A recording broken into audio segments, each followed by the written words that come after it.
Hello everyone, আজকে share করবো what I it in a day video. আরেক দিনকেও এরকম ভিডিও শেয়ার করেছিলাম শুভ নববর্ষ দিনকে। তো চলো, আর হ্যাঁ, ভিডিওটি ভালো লাগলে লাইক কমেন্ট শেয়ার করে দিতে। চলো ভিডিওটা শুরু করি। সকালবেলা খেয়ে নিয়েছিলাম চা আর বিস্কুটটা ভিডিও করা হয়নি। আর জলখাবারে খেয়েছিলাম হচ্ছে আদলসা বলতে মা আগের দিন রাত্রিবেলা সুজি কলা আটা দিয়ে একটা করেছিল, তো ওটা একটা আদলসা বলে। আর দুপুরে ছিল আমার প্রিয় তরকারি, মানে সোয়াবিন আলুর তরকারি, উচ্ছে আলু ভাজা, মুসুর ডাল। আর মা দুপুরে আম কেটেছিল, আমি দুপুরে খাইনি, ভাতের শেষে আর আম খেতে আমার ইচ্ছা করে না, তাই বিকালবেলা খাচ্ছি।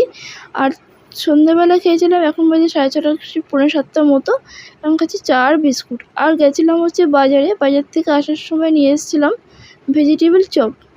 সকাল থেকে যেহেতু টুকটুক করে বৃষ্টি পড়েই যাচ্ছে, আর বৃষ্টি বাদলার দিন এরকম চপ খেতে বেশ ভালোই লাগে, তো চপ নিয়ে এসেছিলাম। একটু হয়তো ঠান্ডা হয়ে গেছে, হালকা গরম আছে, কিন্তু বেশ ভালো লাগছিলো, মিষ্টি মিষ্টি, একটু হালকা গরম ছিল। এখনও দেখো বৃষ্টি কিন্তু বাইরে পড়ছে টুকুস করে। আর এরকম ওয়েদারে চপ বা কোনো ঝাল জাতীয় খাবার কিন্তু বেশ ভালোই লাগে।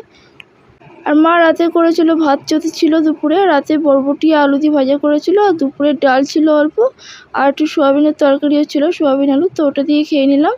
তো তোমরা আজকে রাতে কে কী খেলে জানিও। তো চলো ভিডিওটা এতটুকুই, দেখা হচ্ছে নেক্সট ভিডিওতে, বাই।